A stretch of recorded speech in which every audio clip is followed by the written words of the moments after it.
लिंग पुराण में 7 गलतियां बताई है कंगाल होने की।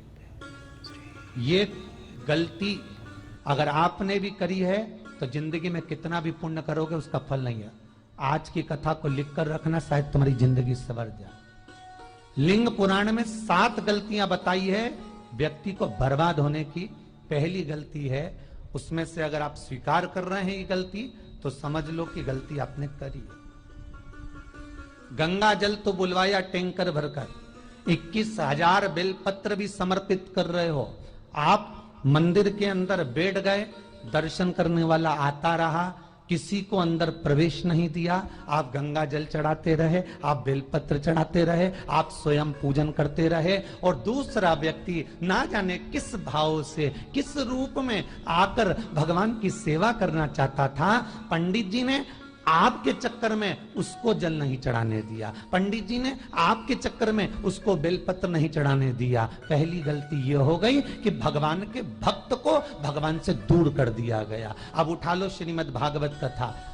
2 देवताओं ने गलती करी थी। एक ब्रह्मा जी ने गलती करी थी कि गाय बछड़ों का हरण कर लिया था। 1 वर्ष होने में 1 दिन था तब ब्रह्मा जी ने गाय बछड़े वापस दिए थे। दूसरी गलती इंद्र ने करी थी, जल वृष्टि करी तब भगवान कृष्ण को गोवर्धन पर्वत उठाना पड़ा। दोनों देवताओं ने गलती करी, पर भगवान कृष्ण ने इंद्र को क्षमा कर दिया पर ब्रह्मा को क्षमा नहीं करा। क्यों नहीं करा? क्योंकि इंद्र को क्षमा इसलिए करा क्योंकि इंद्र ने जब जल वृष्टि करी तो सारे ब्रजवासियों को भगवान के चरणों में लाकर छोड़ दिया। सारे ब्रजवासी गोवर्धन पर्वत के नीचे आकर बैठ गए, भगवान के चरणों में आ गए। और ब्रह्मा ने जो गलती करी वो ऐसी गलती करी कि भगवान से गाय और बछड़ों को दूर कर दिया। जो भगवान से भगत को दूर कर दे उसको शंकर कभी क्षमा नहीं कर सकता। इसलिए बर्बादी का पहला कारण आप भक्त और भगवान में दूरी बना दी।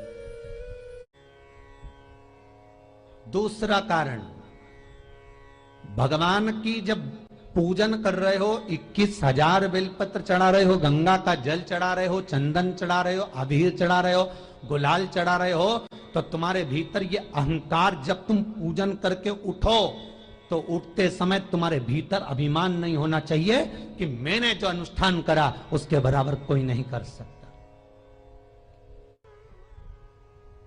तीसरा कारण कहा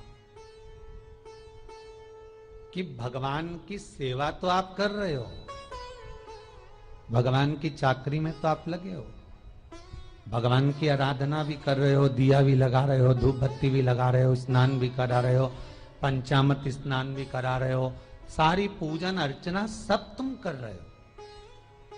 पर हो सकता है इस पूजन अर्चना में आप केवल 3 घंटा पूजन करते हो और बाकी के समय किसी न किसी की जीवात्मा को दुख पहुंचा रहे हो। एक कथा में एक बात कही थी कि भले मंदिर में दिया मत लगाओ, भले मंदिर में जाकर धूप बत्ती मत जलाओ, भले मंदिर में जाकर भोग मत लगाओ, भले मंदिर में जाकर जल मत चढ़ाओ, कुछ मत करो, भले भगवान को नए कपड़े मत पहनाओ, भले तुम्हारी मर्जी पड़े भगवान को भोग मत लगाओ, पर शास्त्र कहता है कुछ मत करो, पर एक काम जरूर करना कि किसी के चेहरे पर प्रसन्नता ला देना तो मंदिर में दिया जलाने के बराबर होगा। किसी के चेहरे पर चमक ला देना, प्रसन्नता ला देना तो अगरबत्ती लगाने के बराबर होगा। किसी गरीबड़े के, किसी दुखी के चेहरे पर अगर तुमने प्रसन्नता ला दी तो वो भगवान को कपड़े पहनाने के बराबर होगा। मालूम पड़े तुम मंदिर में पूरी सब्जी बांटो, मंदिर में भोजन कराओ, मंदिर में सारा पकवान चढ़ाओ, और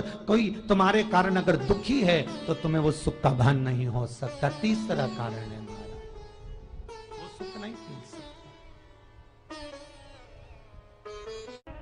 चौथा कारण है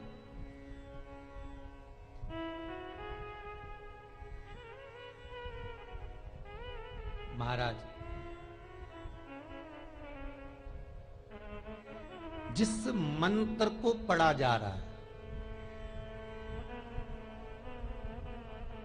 जिस मंत्र का स्मरण किया जा रहा है,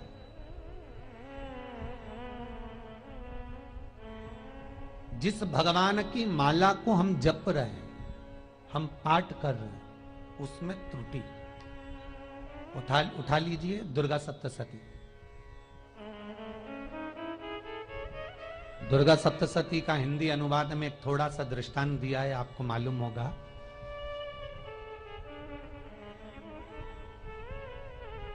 एक जजमान सप्तशती का पाठ कराते थे नवरात्रे में। नवरात्रे पूरे होते थे और उनकी पत्नी मर जाती थी। सप्तशती के अंदर लिखा है, बहुत ध्यान से सुनिएगा। दुर्गा सप्तशती का पाठ कराते थे और पत्नी नवरात्रे के बाद 4 महीना 3 महीने के बाद मर जाती थी। बहुत दुखी था सेठ। एक शादी करी, दूसरी करी, तीसरी करी, चौथी करी, चौथी पत्नी भी मर गई। बहुत दुख हुआ। आज वो गुरुजी के पास चले गया, गुरुदेव, गुरुजी, गुरुदेव, गुरुदेव। गुरुजी बोले क्या हो गया? सेठ जी बहुत दिनों के बाद आ रहे हो, क्या बात है गुरुदेव? मेरे को एक बात समझ में नहीं आती कि मैं नवरात्रि में सप्तशती का पाठ कराता हूं, देवी जी का यज्ञ करवाता हूं, माता रानी को चूनर पहनाता हूं, उनको सुंदर बिछुड़ी, पायल, चुनरी सब पहनाता हूं, कन्याओं का भोजन करवाता हूं, भंडारा करवाता हूं, जवारे बोता हूं, अखंड ज्योत लगाता हूं, पर नवरात्रि जैसे ही पूरी होती है उसके 2 महीने 3 महीने बाद मेरी पत्नी क्यों मर जाती है? 4 पत्नियां मेरी मर चुकी हैं, 5वीं मैंने शादी करी है। गुरुदेव आप कृपा करिएगा, कुछ तो बता दीजिए, कुछ करुणा कर दीजिए। गुरुजी बोले जब तू सब कुछ अच्छा कर रहा है, जोत भी जला रहा है, कन्या भोज भी करा रहा है, चुनरी भी चढ़ा रहा है, भंडारा भी कर रहा है, जोत भी लगा रहा है, जवारे भी बो रहा है, माता रानी की सेवा भी कर रहा है, अखंड रात्रि व्रत कर रहा है, सब कुछ तूने करा, यज्ञ भी करा, फिर तेरी पत्नी क्यों मर सकती है? ऐसा हो ही नहीं सकता। नहीं गुरुदेव मेरी 5वीं शादी है गुरुदेव, अब की बार आप कृपा करिए। गुरुजी ने कहा तेरे पंडित जी को अनुष्ठान पर बुला, मैं कमरे में बैठकर सुनूंगा सप्तशती का पाठ, तब मैं ध्यान करूंगा। गुरुजी अंदर के कमरे में जाकर बैठ गए, ब्राह्मण पाठ करना प्रारंभ करा और ब्राह्मण ने पाठ करना प्रारंभ करा। उसमें एक शब्द आ गया, भारयंतु बक्षंतु, भारयंतु बक्षंतु।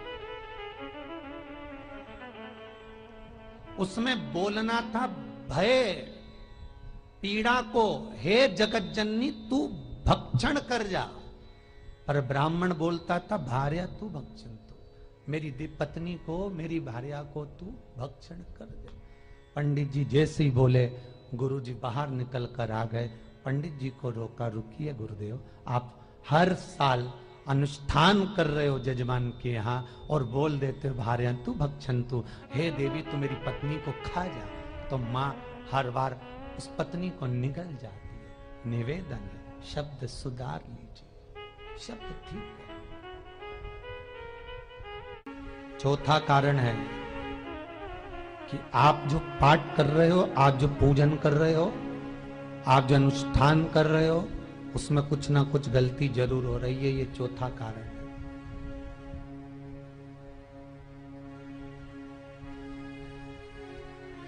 एक बार पूरे घर के लोगों को बिठाओ, अपने घर के लोगों को, मम्मी से पूछना मम्मी तुम कौन कौन सा पाठ करती हो?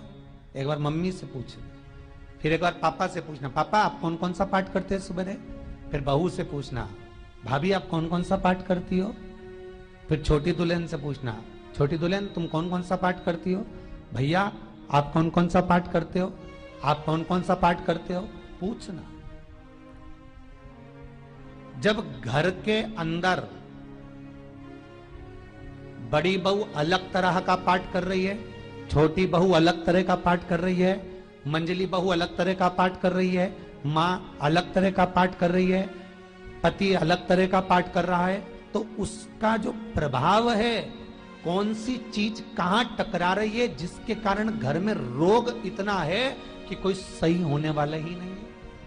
अब तुम कहो कि सीवर वाले गुरुजी ने उपाय बताया, हमने बहुत करा, पर सही क्यों? तो सही क्यों नहीं हो रहा है? उसका कारण है या तो बड़ी बहू जो पाठ कर रही, या सास जो पाठ कर रही, जो पति जो पाठ कर रहा है, नाते जो भी उस घर के अंदर रहकर जो पाठ अर्चना कर रहा है, उसमें जरूर कुछ ना कुछ ऐसा हो रहा है जिसके कारण वो काम नहीं कर पा रहे। उसमें कुछ ना कुछ गलती हो रही है जिसको तुम समझ नहीं पा रहे, जिसको तुम अपने आप को बहुत विचार करते हो कि मेरे बराबर कोई नहीं कर सकता, मैं शंकर की भगत, मैं राम की भगत, मैं कृष्ण की भगत, मैं जो करती हूँ बहुत अच्छा करती हूँ, मैंने जो किया बहुत अच्छा करा, पर हो सकता है उसी कारण आपको दुख झेलना पड़ रहा।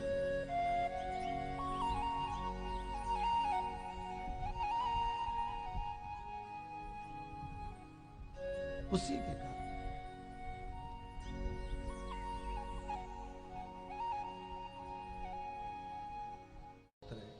महाराज, हमने जो दान किया, हमने जो पुण्य किया, हमने जो सत्कर्म किया, वो किस जगह पर लगा?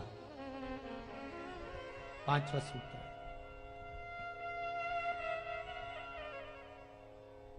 जो आप दान कर रहे हो, जो आप पुण्य कर रहे हो, सत्कर्म कर रहे हो, वो किस जगह पर लगा? ये पांचवा सूत्र।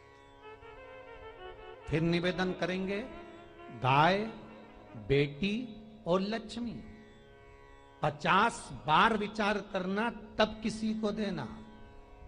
बेटी किसी ऐसे को मत ब्याह देना जो जुआ खेलता हो, मदिरापान करता हो, मांसाहार करता हो, वेश्यावृत्ति करता हो। वो बेटी का सम्मान नहीं करेगा, बेटी रोएगी तो कन्यादान करने वाले को रोना पड़ेगा।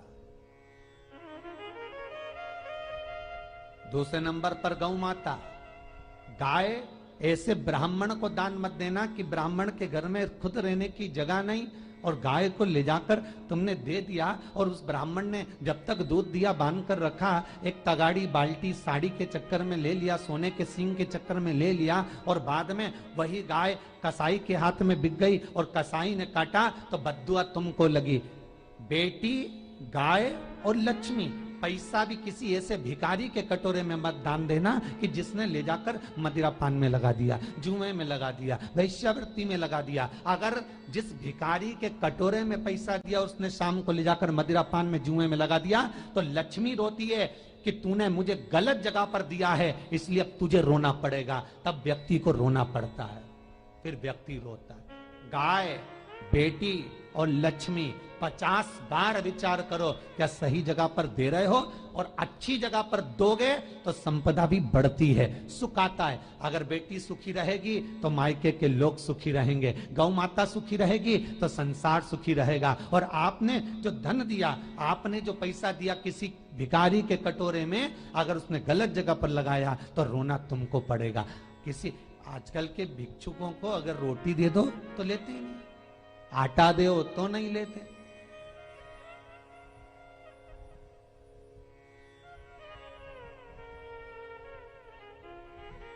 पहले के समय में जो भिक्षुक आते थे ना, तो रोटी बनी हुई मांगते थे। बूढ़ी बूढ़ी माताएं जानती होंगी, चिमटा बजाकर, घुंघरू बजाकर कहते थे भोजन, तो 2 रोटी निकाल कर दे दी जाती थी घर से। लो बाबा, तो माता इतना प्रेम रखती थी, केवल रोटी नहीं देती थी, बाबा बैठो हम सब्जी ला कर देते। इतना प्रेम था बुजुर्ग माताओं का, बैठो। और आज के जमाने में अगर रोटी दे दो तो फेंक दे नली में ले जाके, पैसा चाहिए। क्यों? शाम को पीने के लिए चाहिए ना, मदिरा पान के लिए, मांसाहार के लिए, जुए के लिए, वैश्यावृत्ति के लिए धन चाहिए।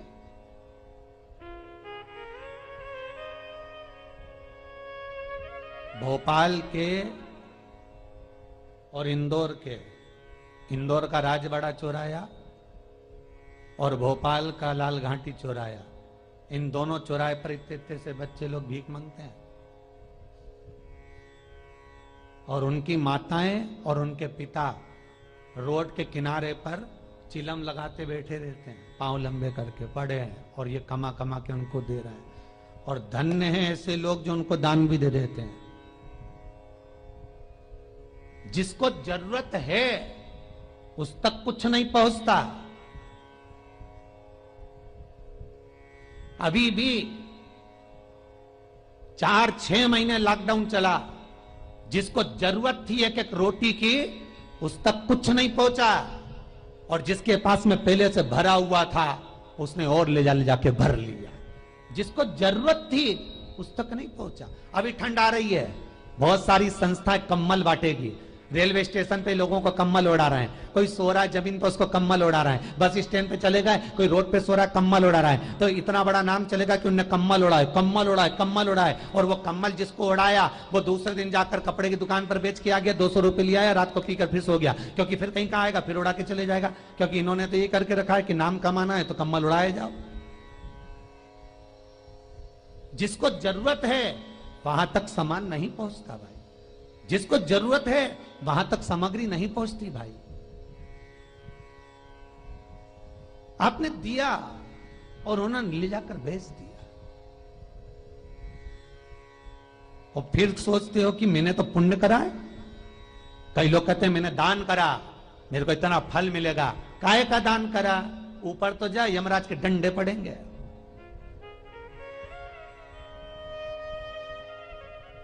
रेल में, ट्रेन में आप बैठ जाओ, रिजर्वेशन कोच में, छोटे छोटे लड़के आते हैं अपना कपड़ा उतारते हैं।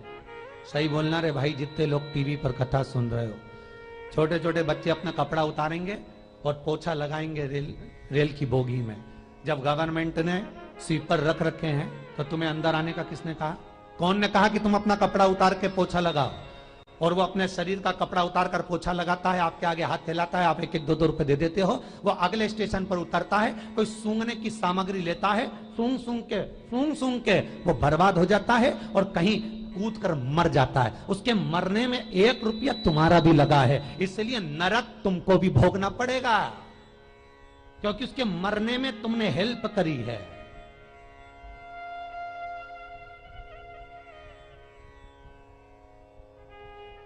तुमने तो रुपया दिया था भोजन करने के लिए, उसने कोई सूंघने की सामग्री ले ली और सूंघ सूंघ के नशे में मर गया। उसके मरने में 2 रुपए तुम्हारे हैं, 1 रुपए तुम्हारा है, तो भोगना तो तुमको भी पड़ेगा ना।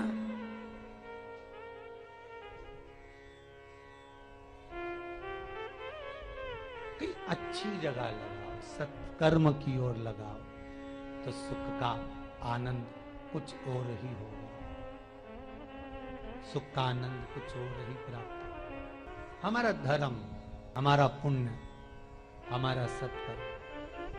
5वां कारण अपनी पुस्तिका में लिख कर रखना, तुम्हारे दुख का 5वां कारण क्या है? क्यों तुम करोड़पति से रोड़पति बन गए?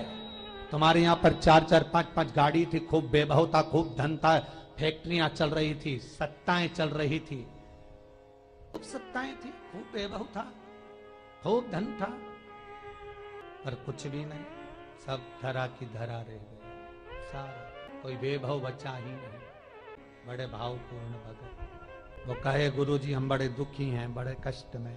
हमने कहा कष्ट का कारण कुछ ना कुछ जरूर होगा, दुख का कारण जरूर कुछ ना कुछ होता है। कहने लगे गुरुजी हमारी तो जीनिंग चलती थी, खूब फैक्ट्रियां चलती थी, इतना जीनिंग फैक्ट्रियां थी, इतना चलता था।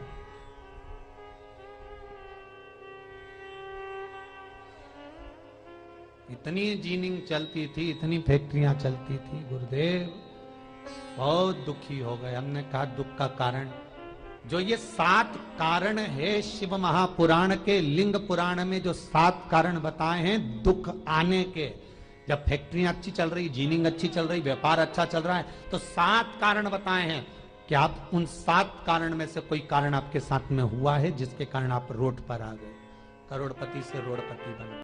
कभी कभी नगर में, गांव में सभी का व्यापार एक साथ समाप्त हो जाता है। कभी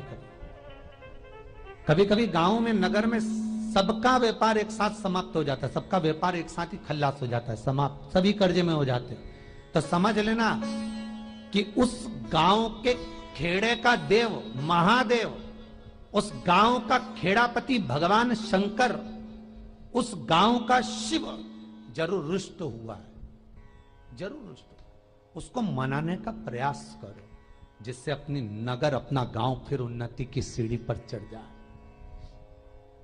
5वां कारण मंत्र जाप को, अर्थात तुम्हारा फिर निवेदन, गाय, बेटी और लक्ष्मी 50 बार विचार करना, तब देना, नहीं तो मत दे,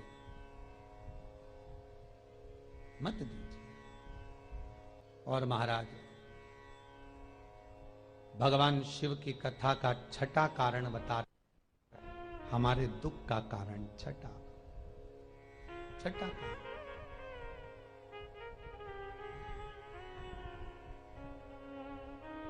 आदर सम्मान में कमी।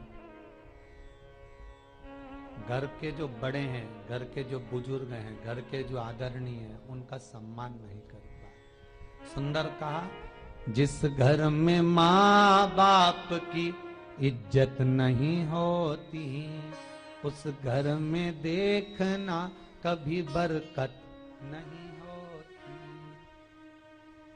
छठा कारण है सम्मान, सत्कार, आदर ना हो। जब धन। सातवां कारण,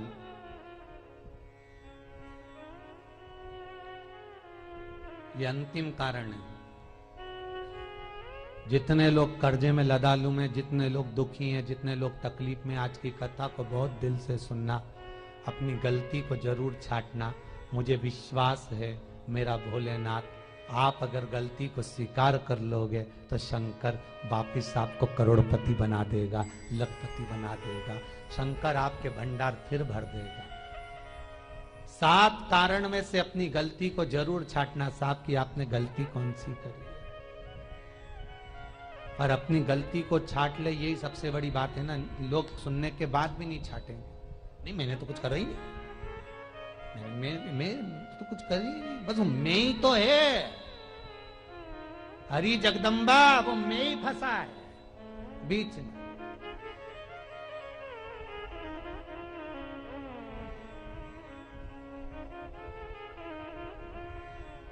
सातवां कारण, महाराज किसी का बेकार धन हमारे घर में आ जाए। एक कथा बहुत सुंदर है।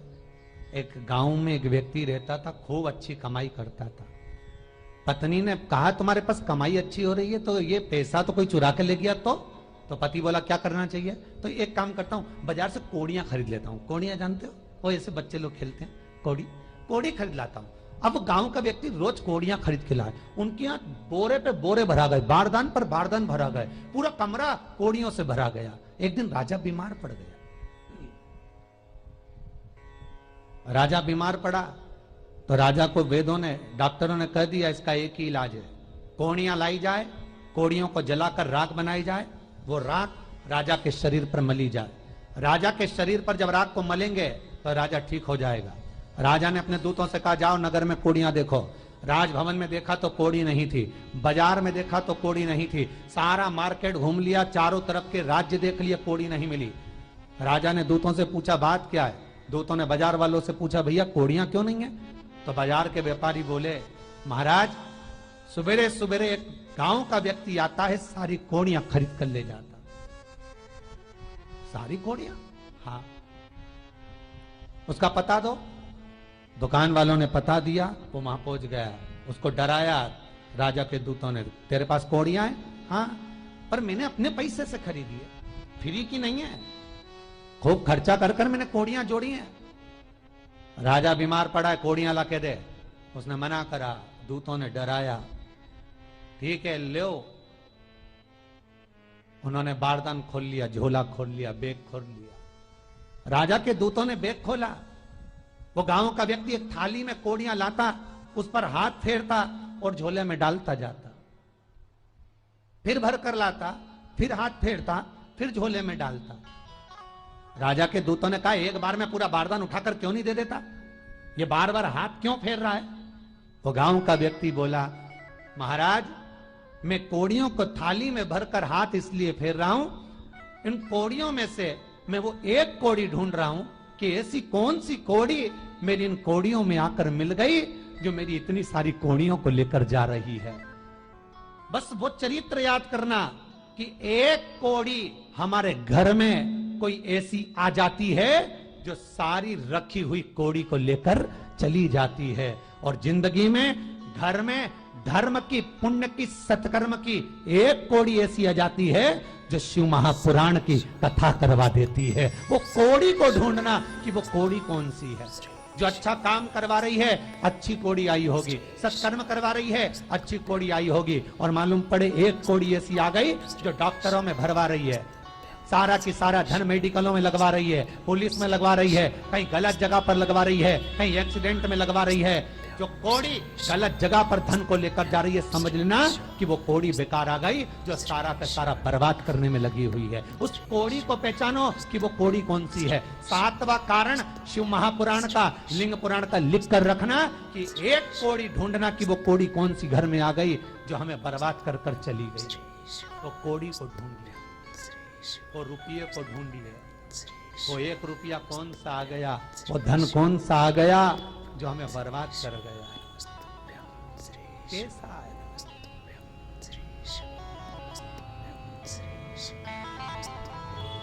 धन, कौन सा आ गया ऐसा जो हमें बर्बाद कर गया।